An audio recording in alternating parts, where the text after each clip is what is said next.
The crack of breaking glass echoed across the ballroom a split second after Daniel's palm slammed across my face. 500 people stopped breathing. Champagne flutes froze halfway to lips. Conversations died in unfinished sentences. Somewhere in the corner, the string quartet kept playing for 2 confused seconds before every musician realized something terrible had happened. My cheek burned. Not because of the pain. Because of the humiliation. My husband, the man I had loved, trusted, defended, and quietly sacrificed for, had just slapped me in front of everyone who mattered to his career. His executives, his investors, his colleagues, his mother, the photographers, the board members, the people who had applauded him only moments earlier. No one moved. No one spoke. Daniel's chest rose and fell rapidly, his face flushed with anger, while shards of crystal glittered across the polished marble floor like scattered ice. I looked at him for several long seconds. Then I reached into my purse. Not for makeup. Not for tissues. For my phone. I unlocked it with steady fingers, opened a conversation that hadn't been used in years, and typed 3 simple words. Come get me. Only my father would understand what those words truly meant. Only he knew the promise hidden behind them. I pressed send. The message showed as delivered. I slipped my phone back into my purse, lifted my eyes toward the ceiling for just a moment, and whispered so quietly that no one else could hear me. Dad, I finally need you. Exactly 15 minutes. That was all it would take.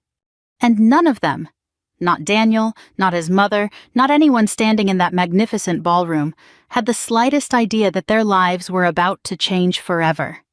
2 years earlier, if someone had told me my marriage would eventually end with a slap heard across a ballroom, I would have laughed. Not because I believed life was perfect. Because I believed Daniel Morgan was different. We met in the least glamorous place imaginable. A muddy church parking lot outside Cedar Falls, Iowa, only 3 days after catastrophic flooding had destroyed hundreds of homes. Volunteers had arrived from across several states to help families salvage whatever remained. I was carrying bottled water. Daniel was hauling soaked drywall out of an elderly couple's living room.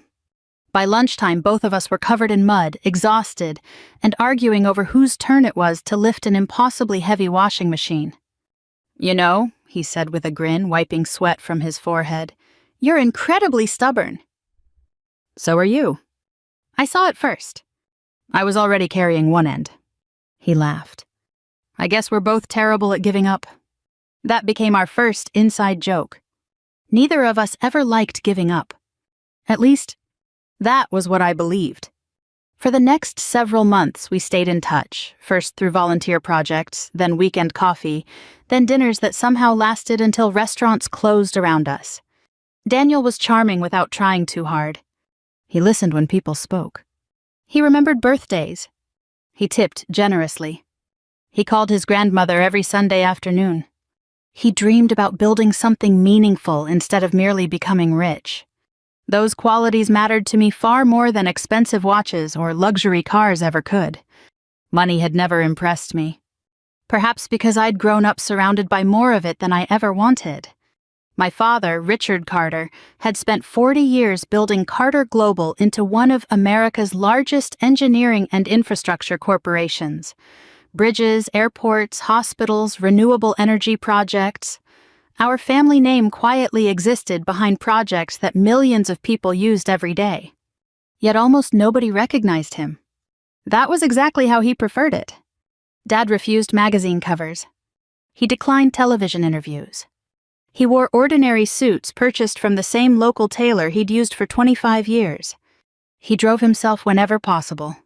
If strangers met him at a grocery store, they'd assume he was a retired accountant instead of a billionaire. Growing up, he constantly reminded me of one lesson. Wealth should solve problems, Hannah. It should never become your personality. My mother had passed away when I was 14, so Dad raised me alone after that. Despite every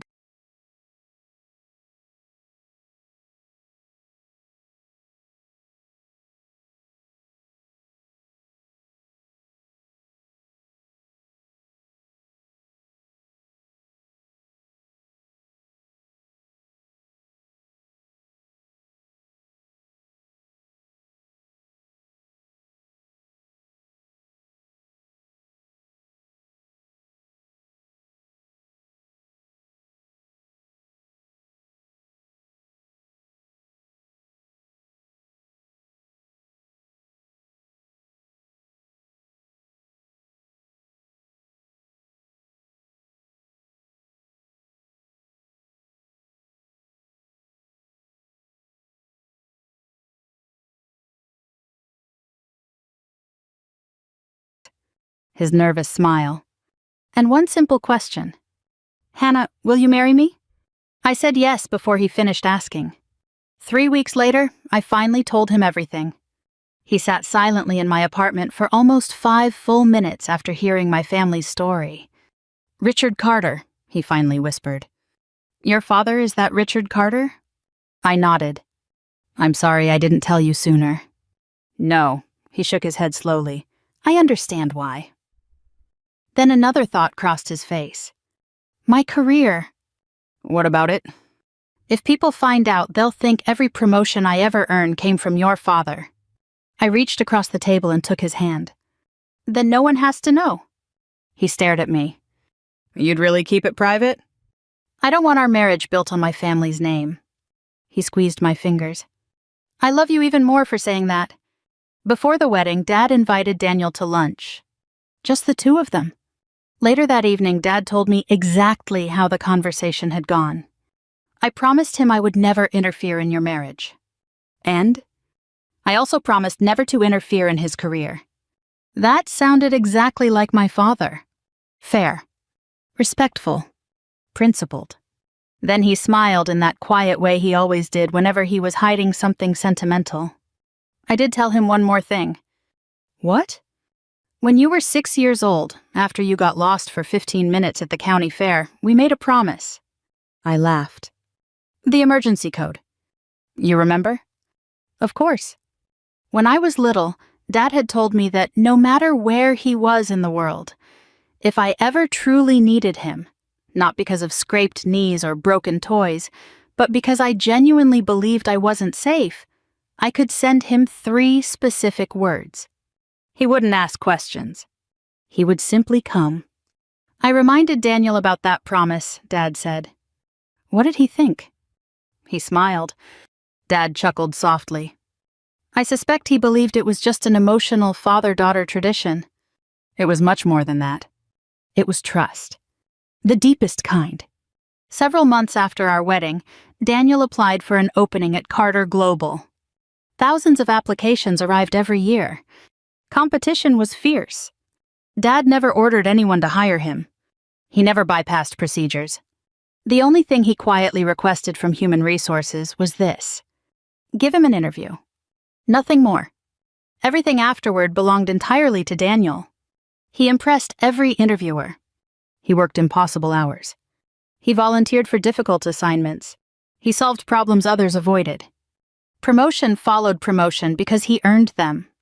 Whenever I asked Dad whether he'd been tempted to help, he always answered the same way. If I interfere, I'll steal his chance to become the man he believes he can be. For a long time, I believed he already was that man. I simply didn't realize success can reveal parts of someone's character that hardship never does. Success didn't change Daniel overnight. That would have been easier to recognize. Instead, it happened the way seasons change.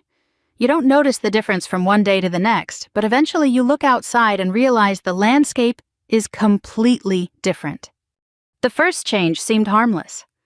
It'll make a better impression, he told me after trading in his dependable sedan for a luxury German car that cost more than our first home's down payment.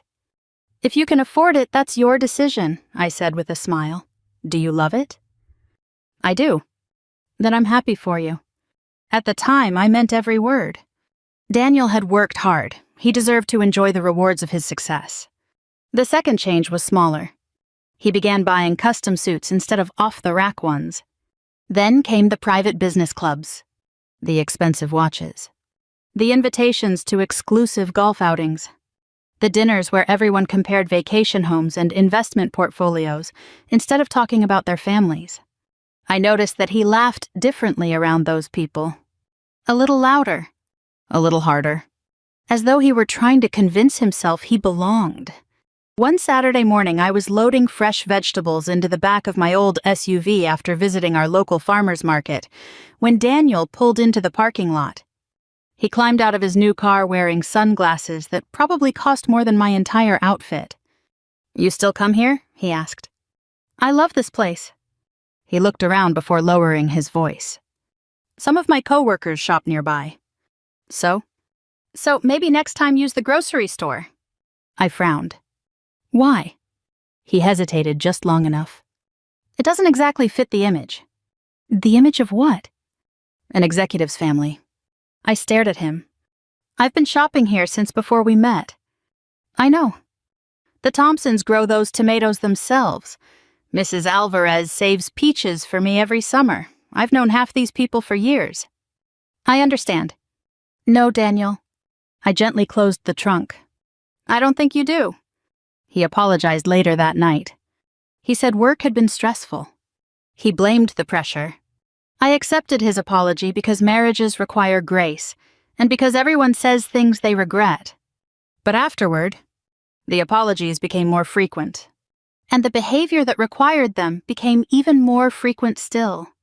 Then there was Evelyn. If Daniel changed slowly, his mother never pretended to be anyone else.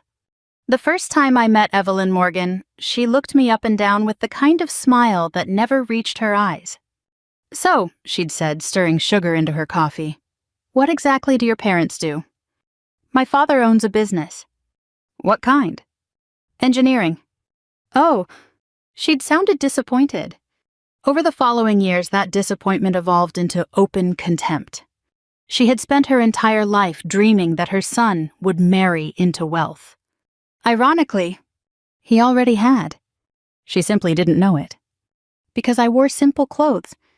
Because I rarely wore jewelry beyond my wedding ring. Because I drove an aging SUV that still ran perfectly. Because I preferred community bookstores to luxury boutiques. Because I'd never believed a handbag should cost as much as someone's monthly rent. Evelyn reached exactly one conclusion. I must have trapped her successful son. Family dinners became exercises in patience. Daniel always had such a bright future, she'd say while passing mashed potatoes. He could have married anyone.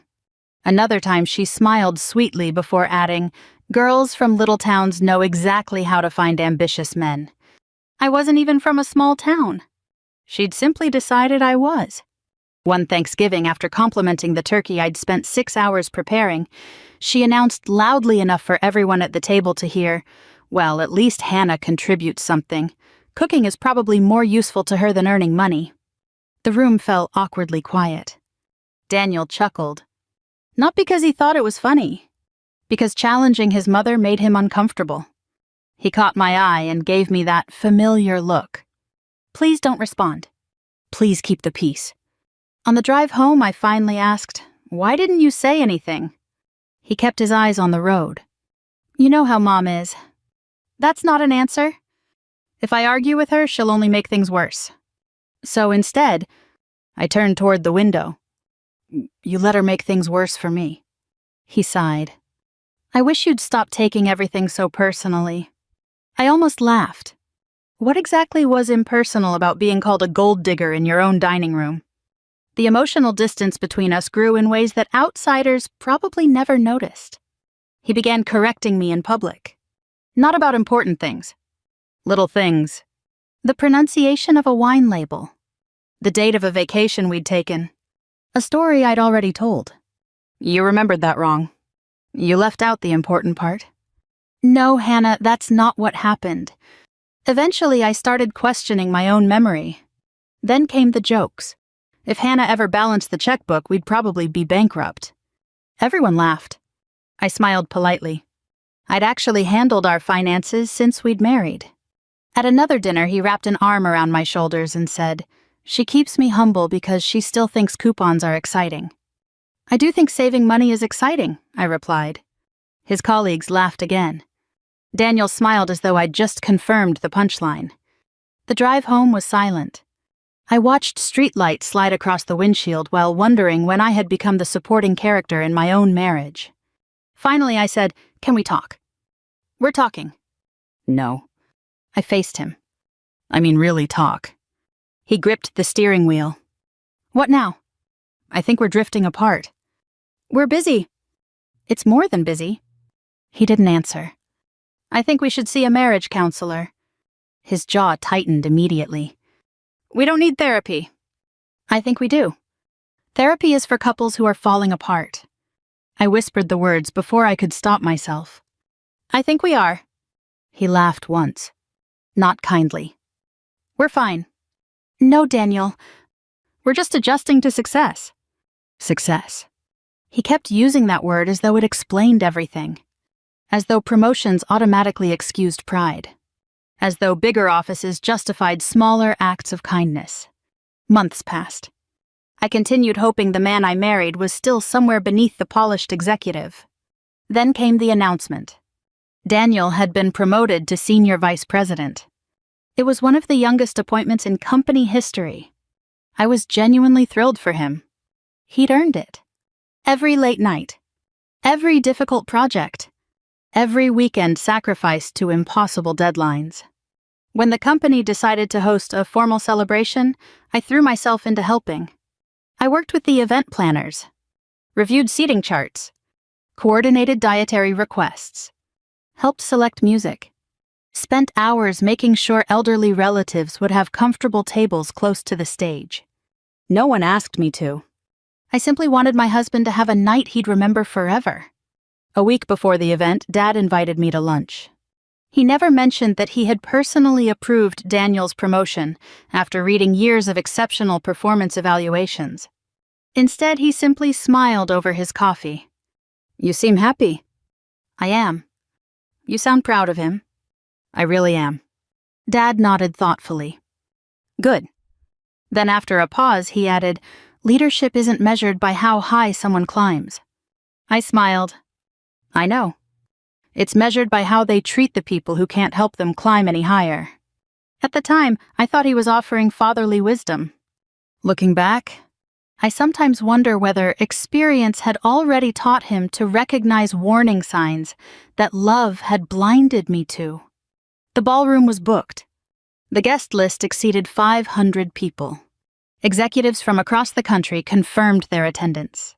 Investors, community leaders, board members, business partners, photographers.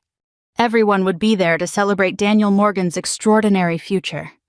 I spent weeks making sure everything would be perfect. I never imagined I was actually preparing the stage where my marriage would end. The ballroom looked like something from an old Hollywood film. Crystal chandeliers cast warm light across polished marble floors, white orchids lined the stage, and a jazz quartet played softly while waiters floated through the crowd carrying silver trays filled with champagne. Every table was dressed in ivory linen. Every place setting gleamed. The company had spared no expense. As I stood near the entrance greeting guests, I felt something I hadn't experienced in months. Hope.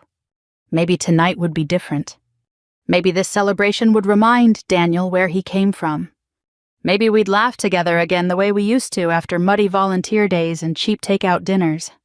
For a little while, it almost seemed possible. Daniel looked handsome in his tailored navy tuxedo, and when he crossed the room greeting colleagues, I could still recognize flashes of the man I'd fallen in love with. He hugged old mentors. He thanked assistants by name. He complimented the catering staff. Watching him, I caught myself smiling. Perhaps I'd been worrying too much. Perhaps success had simply demanded more of him than either of us expected. As the evening officially began, the company's CEO stepped onto the stage.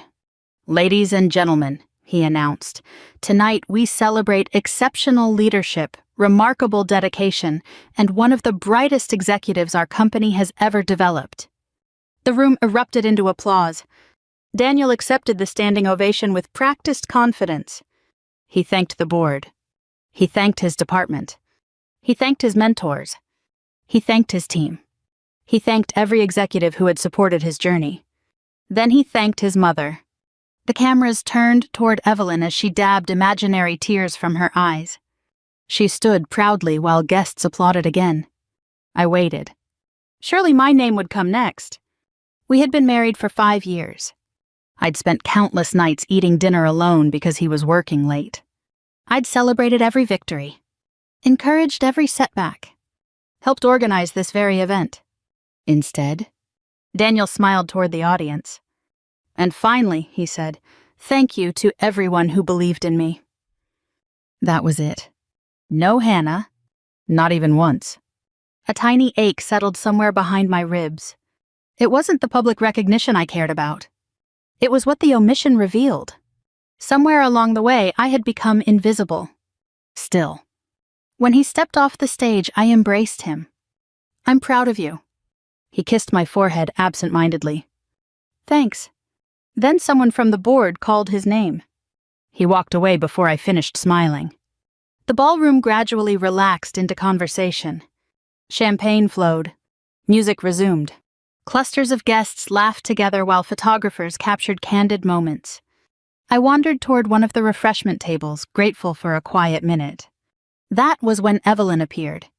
She was wearing an emerald green gown, diamonds around her neck, and the expression of someone preparing for a performance. Several wives of senior executives stood nearby. A handful of investors. 2 local politicians. Enough people to guarantee an audience. She smiled sweetly. "Hannah." "Good evening, Evelyn." "You've certainly done well for yourself." I recognized the tone immediately. "So has Daniel." "Oh, Daniel earned everything he has." She looked around dramatically. "I still can't quite figure out how a country girl convinced my son to marry her." A few people exchanged uncomfortable glances. Someone chuckled nervously. I inhaled slowly. "I'm not from the country." "No?" She tilted her head. "Well, you certainly dress like you are." Another strained laugh drifted through the group. One woman quietly looked away. A gentleman pretending to study his drink suddenly found it fascinating. I decided to end the conversation gracefully. "If you'll excuse me." "Oh, don't be so sensitive." Evelyn reached out and lightly touched my arm. "I was only complimenting Daniel." She turned toward the guests. "My son has always been generous." Then she looked directly at me. "You've been living off his success for years." The words hung in the air. Sharp. Deliberate. Cruel. For years I had swallowed comments exactly like that. Family dinners. Holiday gatherings. Birthday parties. I had remained silent because I loved Daniel. Because I believed peace mattered. Because I hoped kindness would eventually soften bitterness. Standing in that ballroom, something inside me quietly changed. Not dramatically. Not angrily. Simply, enough. I smiled politely. Actually, my voice remained calm. I've never needed Daniel's money. The nearby conversations began fading. People sensed something was happening. Evelyn laughed. A loud theatrical laugh. "Oh, really?" She folded her arms. "Then where exactly did a nobody like you come from?" I met her eyes. "My background isn't really the point." "No, dear." She took one slow step closer. "It absolutely is." Her smile hardened. "You trapped my son." "I did no such thing." "You knew he'd become successful." "I met him when neither of us had much." She scoffed. Convenient story. A circle had quietly formed around us. No one intended to stare. Yet everyone was staring. I noticed several executives looking distinctly uncomfortable. One older woman whispered something to her husband. Across the room, Daniel finally noticed the growing crowd and began walking toward us. Relief washed over me. Finally, he would stop this. He arrived beside us, wearing the polished smile executives perfect over years of negotiations. "What's going on?" Evelyn answered first. "Your wife has decided to embarrass me." I opened my mouth. Daniel didn't even look at me. "Hannah." His voice was low. "What happened?" "I simply told your mother that—" He interrupted. "Just apologize." I blinked. "What?" "Apologize." I stared at him, certain I'd misunderstood. "You don't even know what happened." "It doesn't matter." "It matters to me." He finally met my eyes. His expression wasn't angry yet, only impatient. "Hannah, your mother publicly called me a gold digger. I'm asking you to let it go." "I've been letting it go for years." Several nearby guests shifted awkwardly. Daniel glanced around, clearly aware of the audience. "Don't do this here." "I didn't start this here." "Hannah." His voice sharpened. "Apologize." Something inside me became perfectly still. For the first time since we'd met, I refused. "No." The single word surprised even me. Daniel frowned. "What did you say?" I spoke quietly. "Clearly." I'm done apologizing for things I didn't do. Silence. Even the jazz quartet seemed to falter. Evelyn looked horrified that I'd challenged her. Daniel's face flushed crimson. Years of carefully controlled frustration, pride, embarrassment, and ego seemed to collide all at once. He grabbed the crystal wine glass from a passing server.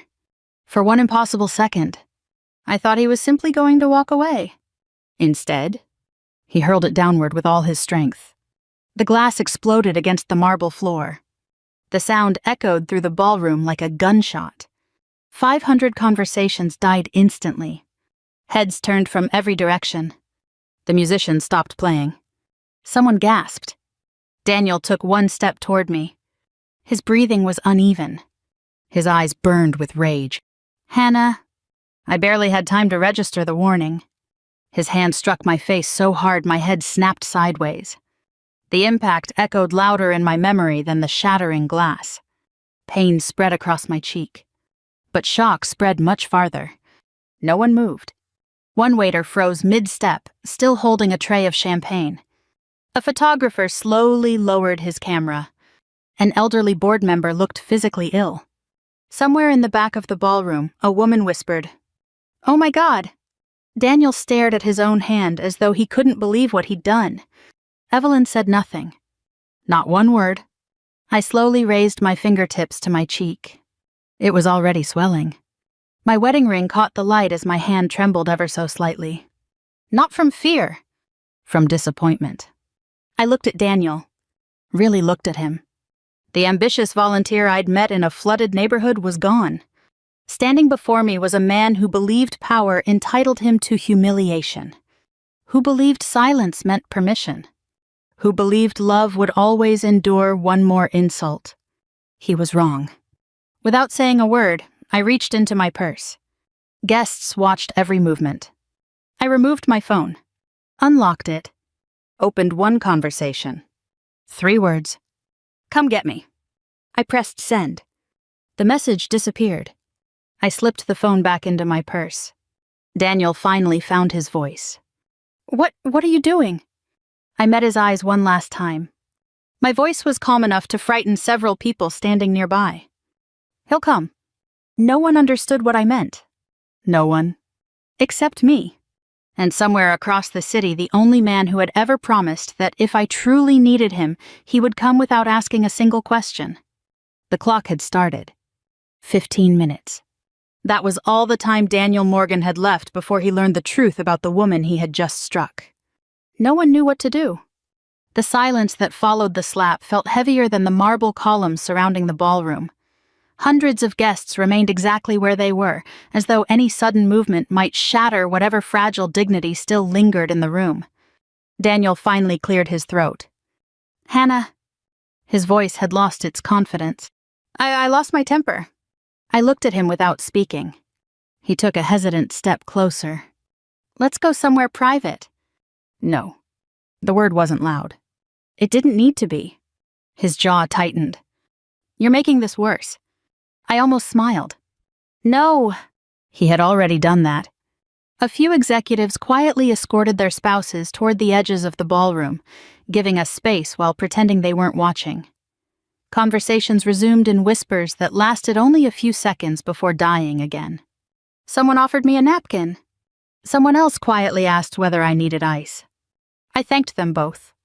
My cheek still burned, but the pain no longer mattered.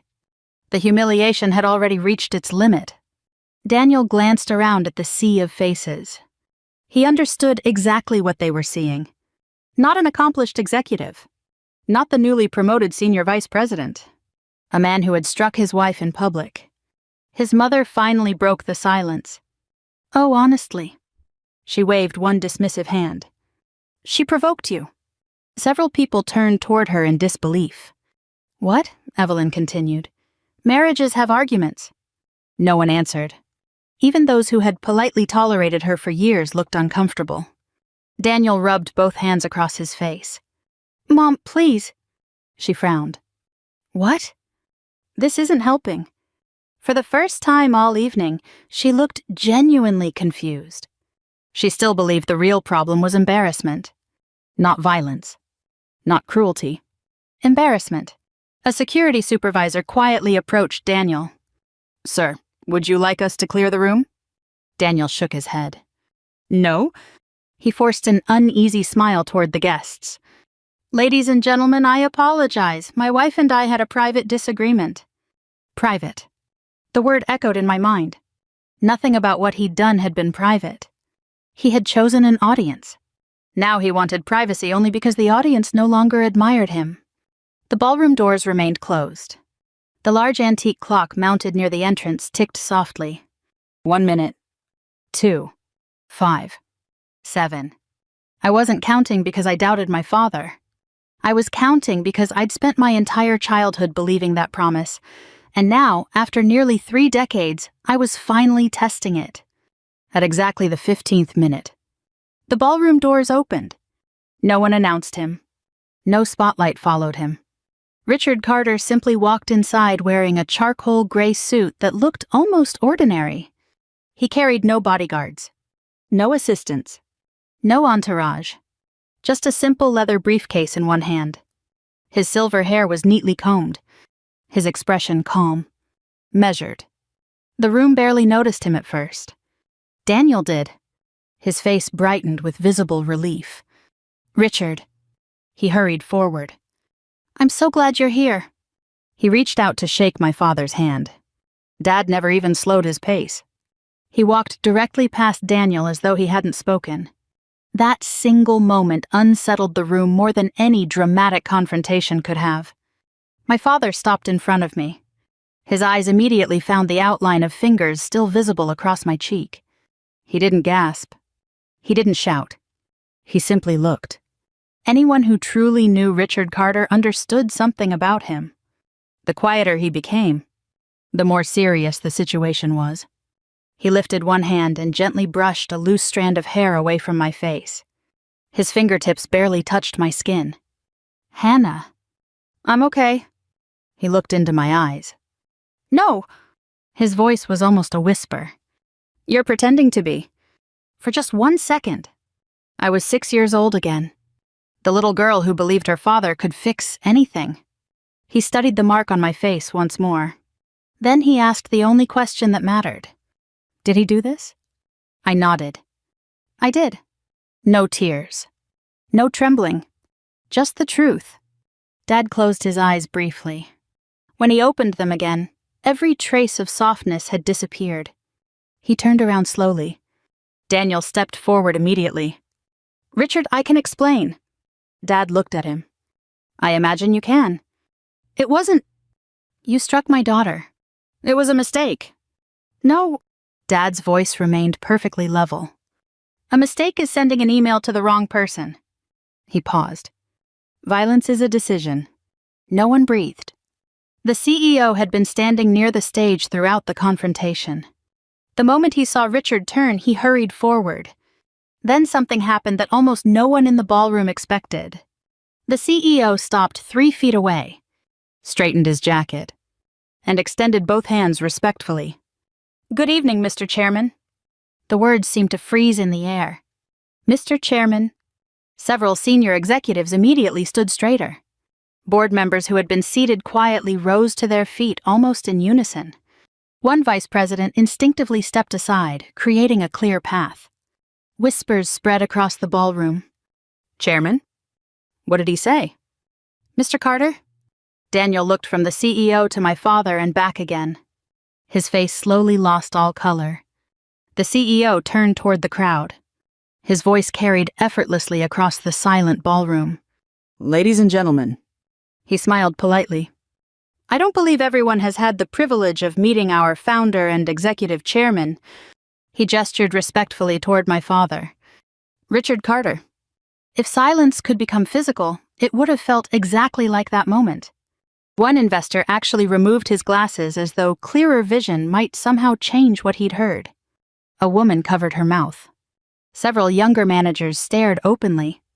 Evelyn blinked twice, then 3 times. She laughed nervously. "No." She looked at Daniel. "No, that's impossible." Daniel wasn't listening. He couldn't. His entire world had begun collapsing around him. His lips moved without producing words. Finally, he whispered, "Chairman." Dad looked at him with neither satisfaction nor anger, only disappointment.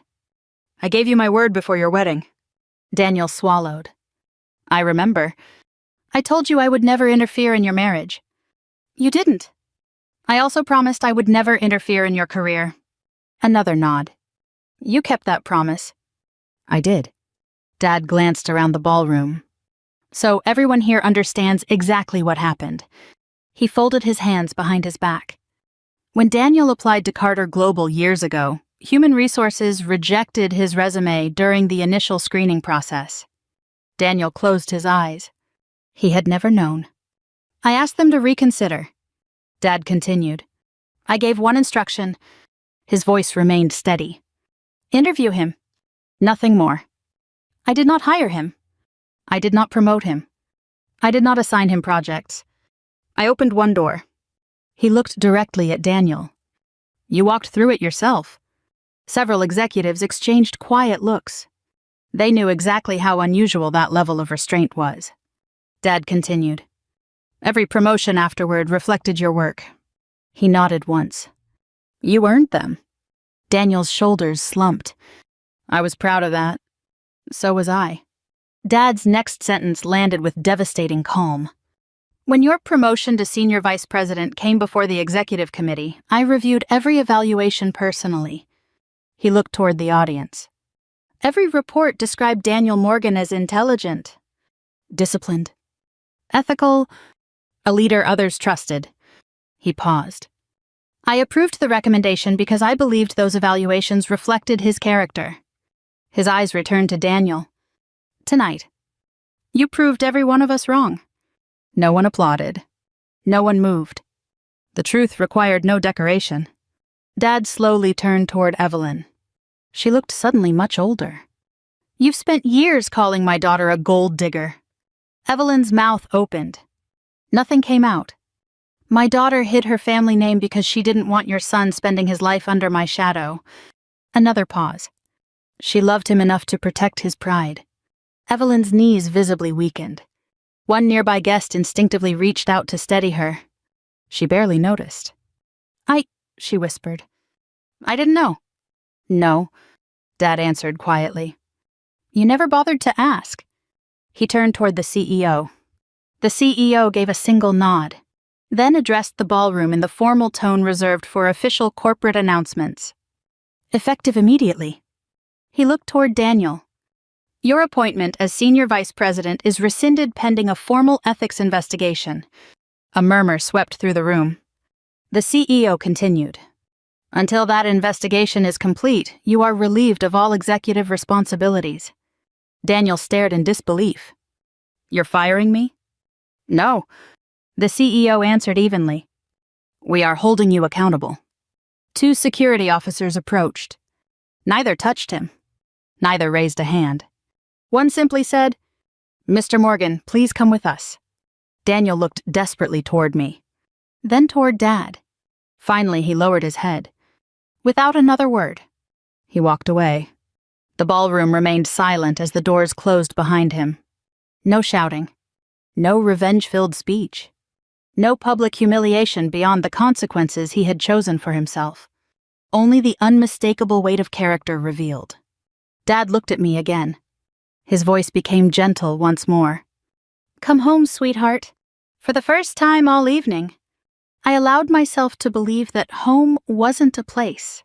It was the people who never asked me to endure cruelty just to keep the peace.